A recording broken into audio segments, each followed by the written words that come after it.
இயேசுவில் அன்புமிக்க சகோதர சகோதரிகளே,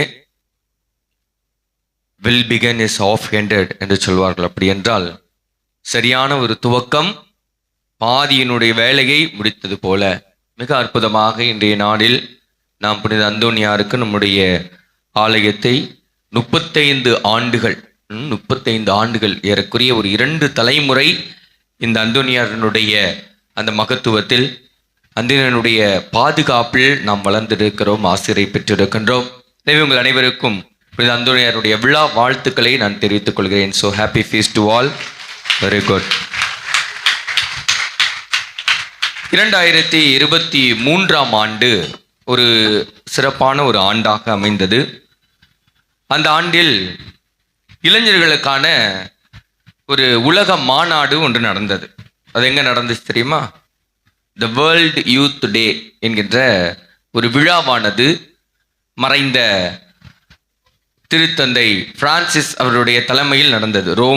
ரோம் என்பது தவறான பதில். வேற ஏதாவது ட்ரை பண்ணுங்க. ரோம் இப்போ நடக்க போகுது, அடுத்த மாதம் நடக்க போகுது. வேட்டிக்கனா? அதுதான் இப்போ அடுத்த மாதம் வேட்டிக்கன் ரோமில் ஒரு சிறப்பு ஜூப்ளி யூத்துக்காக நடக்க போகுது. ஆனால் 2023ஆம் ஆண்டு நடந்தது. ஏறக்குறைய 25 லட்சம் youth through out the world வந்திருந்தாங்க. ஏன்னா நானும் அங்கே சென்றிருந்தேன். எங்க நடந்துச்சு தெரியுமா? தெரியாது. சரி, அந்தோனியாருக்கும் அந்த இடத்திற்கும் நெருங்கிய தொடர்பு இருக்கிறது. போர்ச்சுகல் நாட்டில் இருக்கிற லிஸ்போயே என்று சொல்வார்கள், அந்த நாட்டில் நடந்தது. அவர் பிறந்த இடத்திற்கு நாங்கள் சென்றிருந்தோம். அவர் பிறந்த இடம், அந்த ஆலயத்தை போய் சந்தித்தோம். அங்கே ஒரு எக்ஸிபிஷன், பல நாடுகளில் இருந்து புனித அந்தோனியாரை விதவிதமாக படங்கள் ஆணியிலே வைத்து இப்படியாக பல ஒரு பெரிய எக்ஸிபிஷன் அருங்காட்சியகம் வைத்திருந்தார்கள். அதை சுற்றி பார்த்து வந்தோம். மிக அற்புதமாக இருந்தது. வாழ்நாளில் ஒரு முறையாவது அந்த இடத்திற்கு நாம் செல்ல வேண்டும் என்கின்ற எண்ணம் எல்லோருக்கும் இருக்கும். அவர் இந்த பிறந்த இடம் பெரிய ஆலயம், மிக அற்புதமாக அதை பாதுகாத்து வருகிறார்கள். இது ஒரு பக்கம். அவர் இறந்த இடம் பார்த்தீங்களா? அடிக்கடி சொல்றீங்க, ஆனா பேர் தெரியல பாரு. எங்க? வாட்டிக்கனா? பதுவை அந்தோனியார் சொல்றோமே, அவர் பட்ட பேர்லாம் கிடையாது. பதுவா என்பது அது இத்தாலி நாட்டில் இருக்கிற ஒரு இடம். அந்த இடத்தில் தான் அவர் மரித்தார். அவர் வாழ்ந்து மரித்த இடம். அந்த இடத்திற்கும் நாங்கள் சென்றிருந்தோம். ஒரே முறை 2 இடங்களையும் பார்க்கக்கூடிய ஒரு பாக்கியம் எங்களுக்கு கிடைத்தது. அந்தோனியாருடைய அந்த இடத்தை பார்த்து அங்கு திருப்பலியை நிறைவேற்றி மிக அற்புதமான ஒரு நாட்களாக அந்த நாட்கள் இருந்தன. அங்கு இந்த செகண்ட் கிளாஸ் ரிலிக் என்று சொல்வார்கள், அவர் உபயோகித்த துணி என்று சொல்வார்கள். ஆனால் அந்த துணி உபயோகித்த துணி அல்ல, அந்த நாக்கு ஒவ்வொரு முறையும் அவர்கள் ஒரு துணியினால் அதை துடைப்பார்கள். அந்த துடைக்கும் பொழுது அந்த துணியை வீணாக்காமல் அதை சின்ன சின்னதாக கட் பண்ணி ஒரு பேப்பரில் கட் பண்ணி கொடுப்பாங்க. அது ஒரு ரிலிக். நான் முக்கியமானவர்களுக்கு அதை வாங்கி நான் கொடுத்தேன். அப்போ அவருடைய வாழ்வு எப்படியாக இருந்தது? இன்றைய நாளினுடைய தலைப்பு எதுவாக இருக்கிறது என்றால், அவர் விண்ணகத்திற்கு திசை காட்டுபவராக. இப்போ எல்லாரும் நம்ம இறந்தப்புறம் எல்லாரும் இறப்புன்ற ஒரு இருக்கா இல்லையா? இப்பெல்லாம் அதெல்லாம் கிடையாது. நமக்கு எப்போ ஃபாதர் வந்து நல்லா சாப்பிட்டு நல்லா தூங்கி வளமையா என்ஜாய் பண்ணும் ஃபாதர் வாழ்க்கை அப்படின்னு தான் நம்ம எல்லோருமே நினைக்கிறோம். ஆனால் நினைப்பது போல நடக்கிறதா என்றால் அதான் இல்லை. நடக்குதா? ஏன் நடக்கல? என்னைக்காச்சும் யோசிச்சிருக்கேன், என்னடா அது, ஏன்டா நம்ம நினைக்கிறது நடக்கவே இல்லை? ஏன் நம்ம ஒரு நல்ல வாழ்க்கை வாழ்ந்திடக்கூடாதா?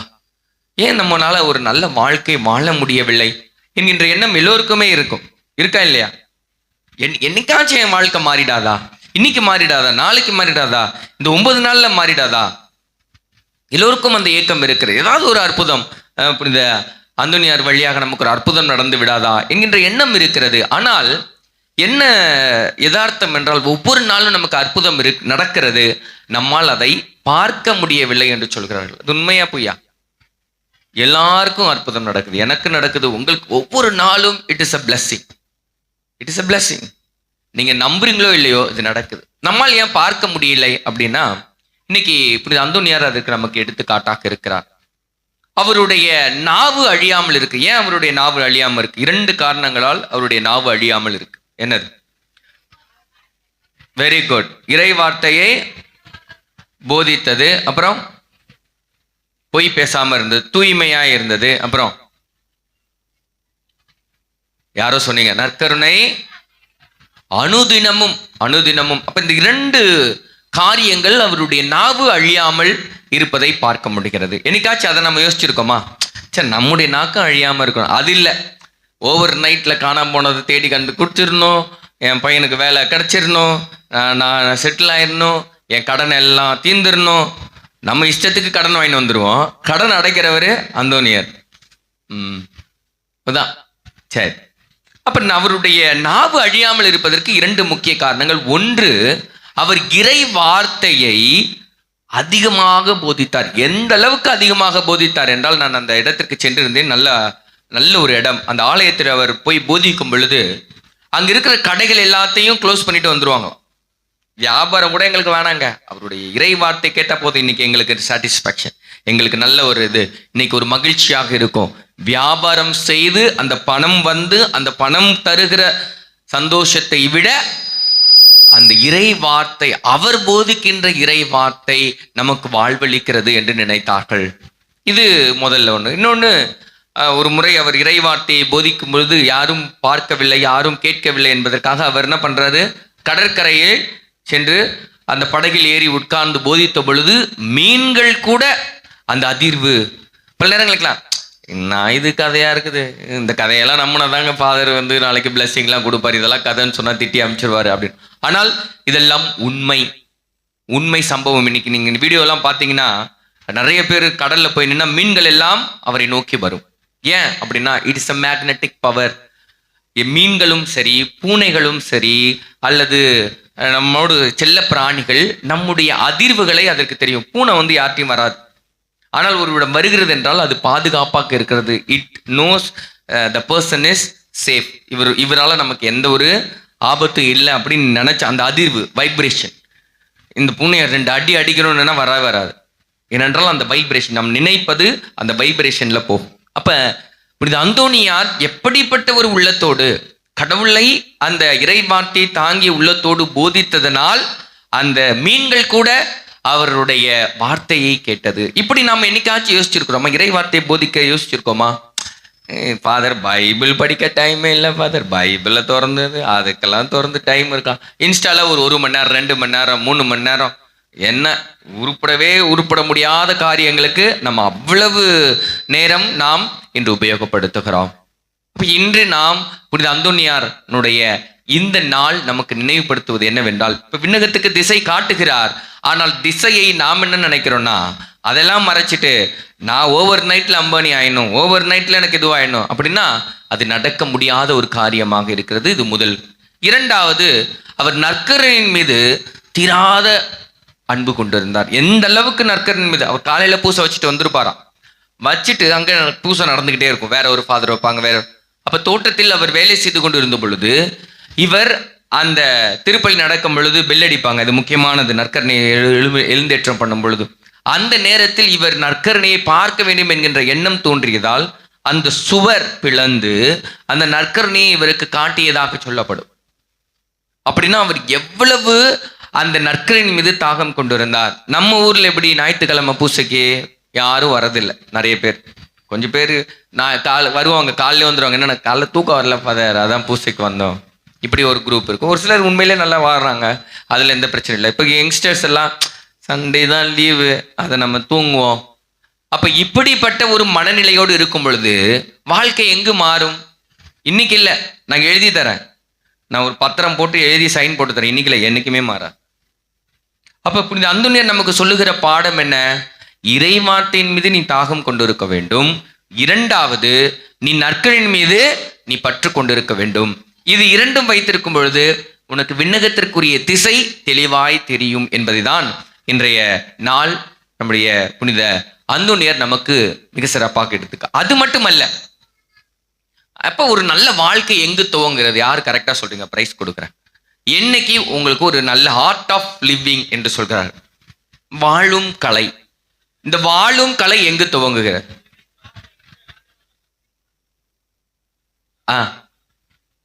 நல்லது செய்யும் போதா? நல்லது நினைக்கும் பொழுது. Very good. அடுத்து என்னம்மா சொல்றீங்க? இறை வார்த்தையை படிக்கும் பொழுது. எல்லாரும் படிக்கிறீங்க தானே? எங்க வாழ்க்கை தொடங்கவே இல்லையா? சும்மா உட்காந்து படிச்சாலாம் வாழ்க்கை தொடங்காதுங்கம்மா. Very good. நெக்ஸ்ட் என்னம்மா? படிக்கும் போதா? பிறரை மன்னிக்கும் பொழுது. Very good. கிட்ட வந்துட்டீங்க எல்லாமே. என்னம்மா? பிறரை அன்பு செய்யும் பொழுது. பண்றீங்களா? பண்றீங்க. பண்ணிருந்தா நேரம் மாறி இருக்கணுமேம்மா. நான் உங்ககிட்ட கேட்டிருக்கணும், எப்படிமா இப்படிப்பட்ட வாழ்க்கை வாழ்றீங்க அப்படின்னு சொல்லி நான் எல்லாம் கேட்டிருக்கணும். நீங்க இன்னும் நான் கேட்கறதுல, நீங்க நான் சொல்றதுல கேட்டுட்டு இருக்கீங்க. Very good. அடுத்து வேற யாராவது ட்ரை பண்றீங்களா? ஏன் நம்ம வாழ்க்கை மாறுது? எங்க நம்ம வாழ்க்கை துவங்குது? இதை மட்டும் நீங்க கண்டுபிடிச்சிட்டீங்கன்னா உங்களை யாரையுமே அசைச்சிக்க முடியாது. இப்போ ஒரு வாழ்க்கை எங்கு துவங்குறது? குடும்பத்தில் துவங்குகிறது. ஒற்றுமையோடு இருக்கும் பொழுது துவங்குறது. கரெக்டாமா? Very good. மனமாற்றம். சரி, ஒரு நல்ல வாழ்க்கை எங்கு துவங்குகிறது என்றால், the art of living starts from. இதெல்லாம் நீங்க உங்க மனசுல இல்லை, இதயத்தில் எழுதியிருக்கணும். The art of living starts from. ஒரு நல்ல வாழ்வு எங்கு துவங்குகிறது என்றால் கொடுப்பதிலிருந்து துவங்குகிறது. The art of living starts from art of giving. நீங்க சொல்றதெல்லாம் அதானே சொன்னீங்க. மன்னிப்பு, கொடுத்தல், ஒற்றுமை, கொடுத்தல்.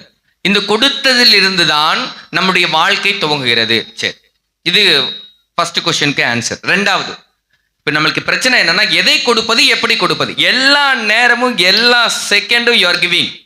Every minute, every second you are giving. இதை நீங்க நினைக்கிறீங்களோ இல்லையோ, இப்போ பாருங்க, நான் பேசிட்டு இருக்கேன், நீங்க என்ன பண்ணுங்க, ஒரு சிலர் என்ன பார்த்துட்டு இருக்கீங்க, யூ ஆர் கிவிங். நல்லா கவனிச்சிட்டு இருக்கீங்க, யூ ஆர் கிவிங். ஒரு சிலர் பேசிக்கிட்டு இருக்கீங்க, யூ ஆர் கிவிங். பாசிட்டிவா கொடுக்குறவங்க இருக்காங்க, நெகட்டிவா கொடுக்குறவங்க இருக்காங்க. ஒரு சிலர் இருப்பாங்க, என்னாச்சா எவ்வளோ நேரம் போட்டு வளன்னு இழுத்துட்டு இருக்காங்க, அப்படி பேசுறவங்க ஒரு குரூப் இருக்கும். நீங்க கொடுக்குறீங்க, என்ன கொடுக்குறீங்க? அதான் நம்ம வாழ்க்கை ஏன் மாறல அப்படின்னா, எல்லா நேரமும் நாம் ஏதோ ஒன்றை கொடுத்து கொண்டே இருக்கிறோம். இப்போ உட்காந்துருக்கா, திருப்பி கொஞ்சம் பேர் தூங்குவாங்க, கொஞ்சம் தலைவலிக்கிற மாதிரி இருக்கும், ரொம்ப சவுண்டா இருக்கு, இப்படி ஏதாவது ஒரு எண்ணம் போயிட்டு. ஒரு சிலர் என்ன நினைப்பாங்க, இன்னைக்கு ஃபாதர் ஏதோ ஒரு வாழ்க்கை மாற்றத்தை சொல்ல போறாரு, இதை நம்ம கடைபிடிச்சு இன்னைக்கு நம்ம வாழ்க்கையை மாற்றணும் அப்படின்னு நம்பிக்கையோடு இருக்கிறாங்க. இப்போ பாருங்களேன், இயேசு இப்போ வாழ்ந்த பொழுது எவ்வளோ பேர் இருந்தாங்க, கண்ணு தெரியாதவங்க, காது கேட்காதவங்க, எவ்வளோ பேர் இருந்தாங்களாம். ஏன் எல்லாருக்கும் இது குணமாகல? ஏன் எல்லாருக்கும் குணம் கொடுக்கல? இயேசு என்ன சொல்றாரு? எப்பா, நான் உன்னை குணப்படுத்த நம்புறியா? ஆமா ஆண்டவரே, நம்புறேன். உன் நம்பிக்கை உன்னை குணமாக்கிட்டு. இந்த நம்பிக்கை நமக்கு வேணும்.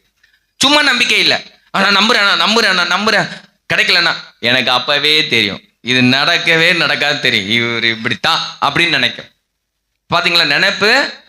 நினைப்பு பொழப்ப கெடுக்கும். Very good. அப்ப நாம எப்படிப்பட்ட ஒரு வாழ்க்கை, அப்ப எதை கொடுக்க வேண்டும், how to give, what to give, இதுக்கு பதில் தெரிஞ்சா, இதுக்கு சிறந்த எடுத்துக்காட்டு புனித அந்தோனியார். இப்ப நான் சொல்றதெல்லாம் நீங்க கடைபிடிச்சிங்கன்னா ஷுவர் 100% 200% ஷுவர் நீங்க ஹெவனுக்கு போயிடலாம். உங்க வாழ்க்கை அவ்வளவு அழகாக இருக்கும். ஆண்டவர் கொடுத்த வாழ்க்கை எவ்வளவு அழகு என்றால் அவ்வளவு அழகு. ஏன் இந்த அழகு சின்ன பின்னமா மாறுது? ஏன் நாம தான் குத்தி கொதறி பிராண்டி அப்படி இப்படி நாக்கிட்டு கடைசியில ஆண்டவரே நீங்க தான் ஆண்டவரே எல்லாம் செய்யணும். ஆண்டவர் சொல்வார், டேய் நீ ஊர் ஃபுல்லா சுத்தி புட்டு ஊரெல்லாம் இதை பண்ணிட்டு கடைசியில என்கிட்ட வந்துட்டே. ஆனா கடவுள் என்ன சொல்லுவார், சரி கடைசியா என்கிட்ட வந்தியே, இப்பயாச்சும் நான் சொல்றத கேள்றான்னு சொல்லி கேட்கறதுக்குள்ள என்ன பண்றீங்க, அடுத்தடுத்து போயிடுவீங்க. என் ஃப்ரெண்டு இதை சொன்னான், அந்த கோயிலுக்கு போக சொன்னான், இந்த கோயிலுக்கு போக சொன்னான், உருண்டு போக சொன்னான், மொட்டை போட சொன்னான், உட்காந்து போக சொன்னான், எதான் போறது. ஆனா எப்படி போயும் மாறல. ஏன் மாறல? இதான். அப்ப ஒரு நல்ல வாழ்க்கை கொடுப்பது. அப்ப எதை கொடுப்பது, எப்படி கொடுப்பது, எதை கொடுப்பது, எதெல்லாம் கொடுக்கலாம் சொல்லுங்க பார்க்கலாம். என்னங்க? அன்பை கொடுக்கலாம். யாரு கொடுப்பீங்க? உங்க பையன், உங்க பொண்ணு, உங்க தங்கச்சி, எல்லாருக்கும் கொடுத்துட்டீங்களா? கொடுக்கலாம். கொடுக்குறீங்க, வெரி குட். அப்புறம் அன்பை கொடுப்பது. அப்புறம் அதான் சொல்றாங்க, ஒரு புத்தகத்துல படிக்கிறேன், உங்கள் பிள்ளைகளையும் இல்லை உங்கள் உறவினர்களையும் நீங்கள் அன்பு செய்கிறேன் என்று நினைத்தால் அது அது தன்னலம். அப்படின்னா அவங்ககிட்ட இருந்து ஏதோ எதிர்பார்க்குறீங்க.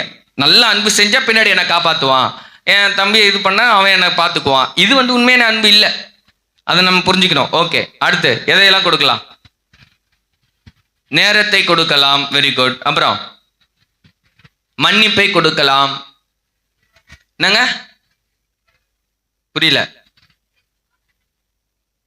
என்னம்மா? படிக்கிறதெல்லாம் சொல்லி கொடுக்கலாம். ஓகே, சரி. பாருங்களேன், நமக்கு என்ன விஷயம்னே ஒரு கேன்சர் பேஷண்ட் வந்திருக்கிறாங்க.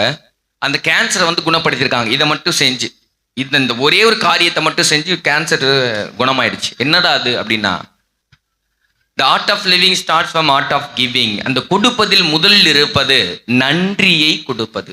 we should be great. நன்றி. இன்னைக்கு உலகத்துல பார்த்தா நம்மளே சொல்லணும், நன்றி கெட்டவர்களா இருக்காங்க பாரு. எவ்வளவு நல்லது செஞ்சாலும் நன்றி. நாம எப்படி இருக்கிறோம்? am I grateful to people? நல்லது செய்யும் போது வாங்கிக்கிறோம், அதே பீப்புள் தவறு செய்யும் பொழுது அந்த நல்லதெல்லாம் என்ன ஆகுது? மறந்துடுது. ஆனால் சொல்றாங்க எப்படி நன்றி உள்ளாக இருக்கணும் அப்படின்னா, நான் ஒரு எக்ஸாம்பிள் சொல்றேன் பாருங்க. உங்களுக்கு நிறைய உதவிகள் செஞ்சிருப்பாங்கன்னு வச்சுக்கோங்களேன். அந்த உதவிகள் செய்யும் பொழுது கடைசியா உதவி செய்யல, முக்கியமான விஷயத்துல உதவி செய்யல, அப்ப என்ன பண்ணுவீங்க? அப்பதான் சண்டை நடக்கும். அவன்லாம் அறிவு கட்டவன், என்ன வருது. ஆனா அவன் முன்னாடி எவ்வளோ வேலை செஞ்சிருப்பான், அதெல்லாம் நம்ம நினைக்கிறது இல்லை. இங்கதான் நம்ம நன்றியை மறக்கிறோம்.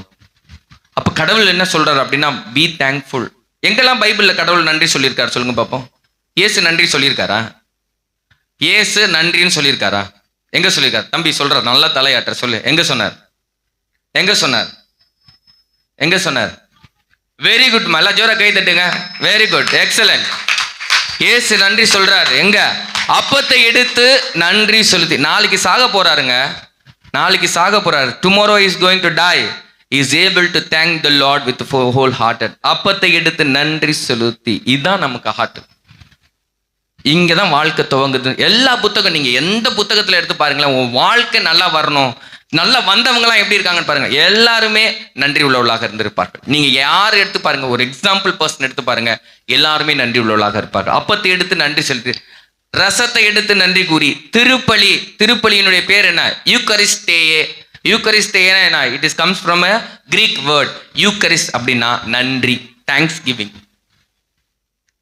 இதுவே நமக்கு இல்லை பாருங்க, இயற்கையா.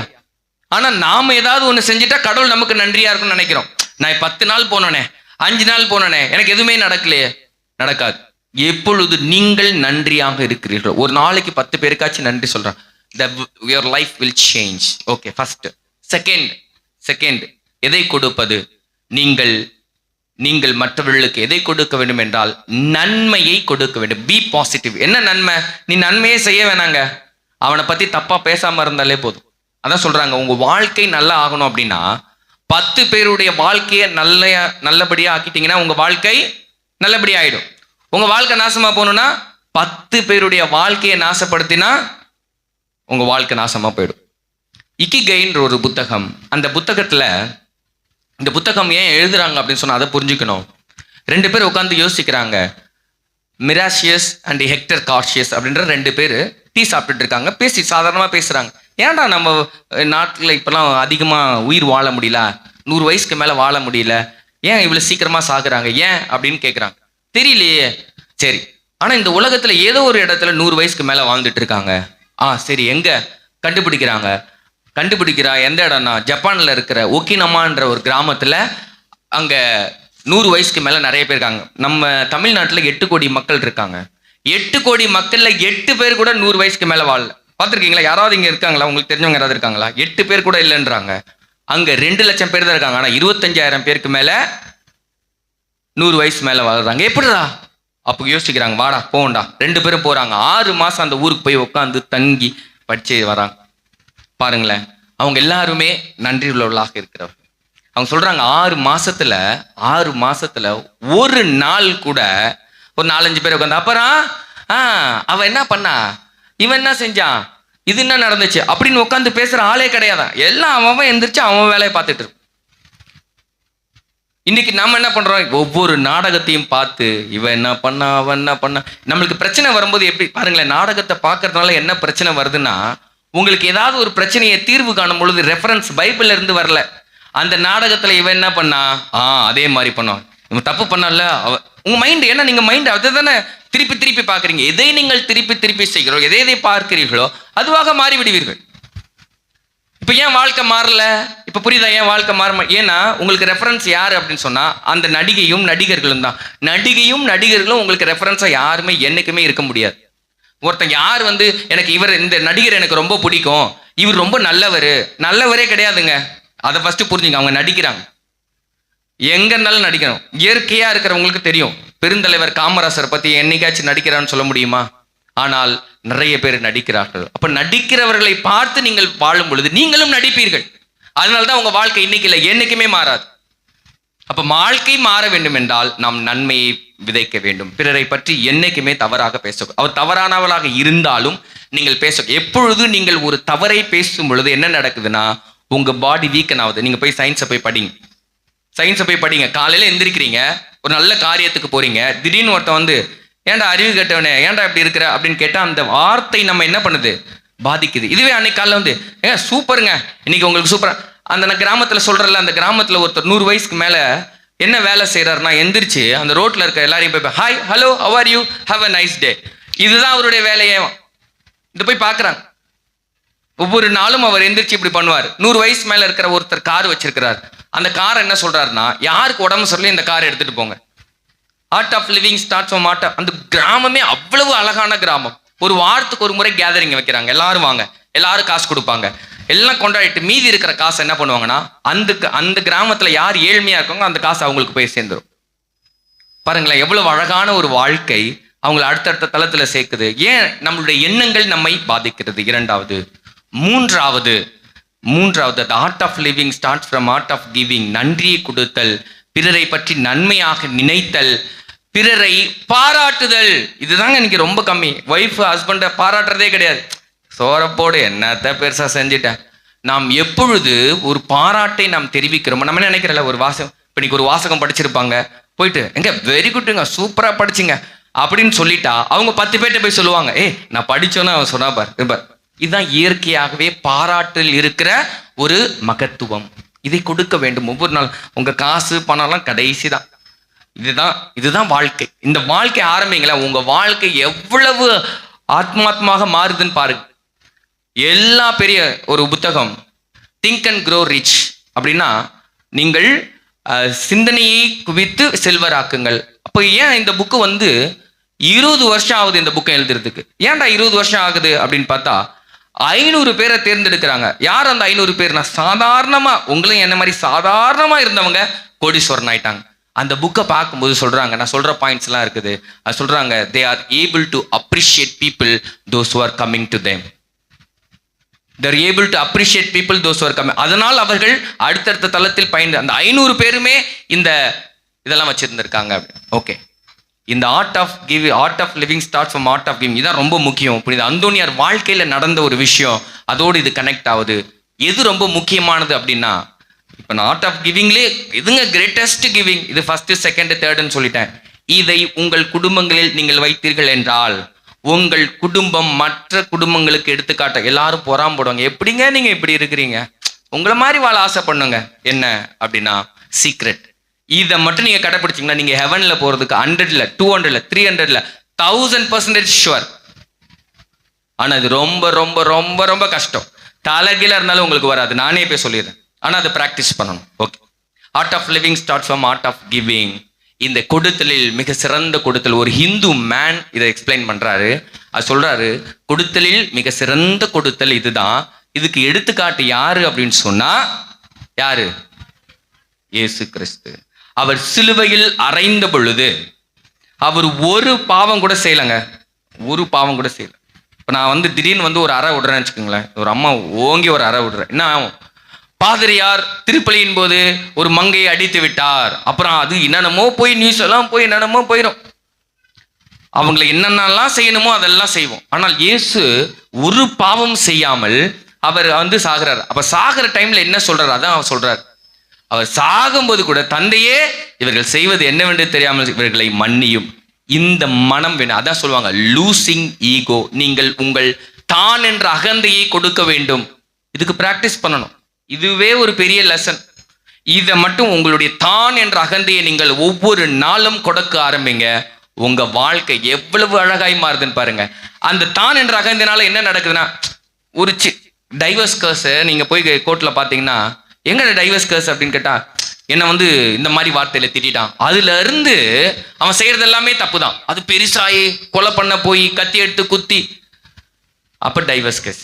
பாருங்க, ஒரு சின்ன அந்த நேரத்துல சரி ஏதோ நீ ஏதோ தப்பு, அதான் சொல்லுவாங்க blame the situation not the person. அப்படின்னா ஏமா நீ வந்து நல்ல பொம்பளை தாம்மா, இந்த விஷயத்தினால நீ மாறிட்டம்மா, கவலைப்படாத, மன்னிச்சு விட்டுருவோம், அவ்வளவுதான், மாறிடும், மனம் மாறிடும். அதான் லூசிங் ஈகோ. நாம் தன்னலத்தை இறக்கும் பொழுது நம்முடைய வாழ்வு மாறுகிறது. புனித அந்தோனியார் வாழ்க்கையில பார்க்கும்போது எங்க அவர் தன்னலத்தை இழக்கிறார் அப்படின்னு பாத்தீங்கன்னா, அவர் ஒரு நாளைக்கு எத்தனை அற்புதங்கள் செய்கிறாரு, பல அற்புதங்களை செய்கிறார். பொறாம வருது யாருக்கு? அவங்க சுப்பீரியருக்கு பொறாம வருது. அங்க இருக்கிற ஃபாதர்ஸ்க்குலாம் என்ன அவன் ஓவரா பண்றான், நேற்று வந்தவன் ஸ்மால் பாய். ஆனால் நம்மளுடைய பிரான்சிஸ் அசிசியார் என்ன சொல்றாருன்னா, நான் வாழ்ந்த காலத்தில் ஒரு புனிதர் இருக்கிறார், அவரை பற்றி பெருமையா பேசுகிறார் பிரான்சிஸ் அசிசியார். ஓகே, ஆனா இவருடைய குழுமத்தில் தலைவர் என்ன சொல்றாரு, இவன் ஓவரா பண்றாங்க, என்ன சொல்றாருன்னா கட்டளை கொடுக்குறாரு. ஏன்னா சுப்பீரியர் சொன்னா அங்க இருக்கிறவங்க கேட்கணும், ப்ரேயர்ஸ் கேட்கணும். நீ வந்து ஒரு நாளைக்கு ஒரு அற்புதம் தான் செய்யணும். கேள்விப்பட்டிருப்பீங்க. அப்போ ஒரு இடத்துல அற்புதம் செஞ்சிட்டாரு, வந்துட்டு இருக்காங்க, மேல இருந்து ஒருத்தர் கீழே விழுந்துட்டாரு, அவரை காப்பாற்றணும். அப்போ அவரை காப்பாற்ற முடியல. அப்போ என்ன பண்றாரு, அவரை ஏர்லேயே நிற்க வச்சுட்டு இவர் போய், இப்போ இவர் புனிதர் நினைச்சிருந்தா, டேய் நீ என்ன என்னையே இது பண்றியா, இப்போ நான் உன்னை என்ன பண்றேன்னு பார்த்தியா, ஜி பூம்பா மந்திர காலி அப்படின்னா அவர் எங்கேயாவது போயிட்டு இருப்பார், லூஸ் மாதிரி ஆகிட்டு இருப்பாரு, கையை கோணிட்டு போயிருந்திருக்கோம். நம்மளாம் அப்படி தான் நினைப்போம், நம்ம இப்படி நடந்தால் எப்படி ஆகிரும், இப்படி இருந்தால் அப்படி. ஆனால் அவர் பாருங்க எவ்வளவு தாழ்ச்சியோடு, அதான் தாழ்ச்சி, தலைக்கணம் இல்லாமல் வாழ்கிற வாழ்க்கை. கிறிஸ்துவர் ஒவ்வொருவரும் வாழக்கூடிய ஒரு வாழ்வாக இருக்க வேண்டும். எப்பொழுது நீங்கள் தாழ்ச்சி என்கின்ற புண்ணியத்தை நீங்கள் அடைகிறீர்களோ உங்கள் வாழ்வு வேறு விதமாக இருக்கும், சிறப்பாக இருக்கும். இதைதான் புனித அந்தோனியார் இன்று நமக்கு விண்ணகத்தை நோக்கிய திசையை காட்டிக்கொண்டு உங்கள் வாழ்க்கை மாறும். நான் சொல்ற விஷயங்கள்லாம் நீங்க செய்யுங்க. இங்க இருக்கிறவங்க எல்லாரும் செய்வீங்களா எனக்கு தெரியல, பட் யாரோ 5-10 பேர் செய்ய போறீங்க. 10 வருஷம் கழிச்சு என்ன தேடுவீங்க, ஃபாதர் நீங்க அன்னைக்கு சொன்னீங்களா, இன்னிலிருந்து நான் பண்ணேன் father, my life is changed, it will change, it is sure. ஏனென்றால் இதுதான் நம்முடைய வாழ்வு, நம்முடைய விவிலியம் நமக்கு கற்றுக் கொடுக்கிற வாழ்வு. இயேசு என்ன சொல்றார், மன்னியுங்கள். எத்தனை முறை? 7 முறை அல்ல, 70 முறை. இயேசு தாழ்ச்சி என்னும் புண்ணியத்தினால், அதான் சொல்லுவாங்க, தன்னை தாழ்த்தினால். அந்த விவிலியத்துல புனித பவுல் எழுதிய திருவிழத்தில் இருக்கும், தன்னையே தாழ்த்தி சாவை ஏற்கும் அளவுக்கு, அதுவும் சிலுவை சாவை ஏற்கும் அளவுக்கு அவர் கீழ்ப்படிதலாக இருந்ததினால் அவருக்கு எல்லாருக்கும் மேலான பேர் அவருக்கு கிடைத்தது. உங்களுக்கு உண்மையிலேயே நீங்கள் வேண்டுவதெல்லாம் கிடைக்க வேண்டும் என்றால் தாழ்ச்சி என்கின்ற புண்ணியத்தை தொடர்ந்து நீங்கள் வேண்டி இந்த திருப்பலில் நாம் சிறப்பாக மன்றாடி ஜெபிப்போம். உங்களையும் உங்கள் குடும்பங்களையும் ஆண்டவர் புனித அந்தோனியார் வழியாக நிறைவாக ஆசீர்வதிப்பாராக. ஆமென்.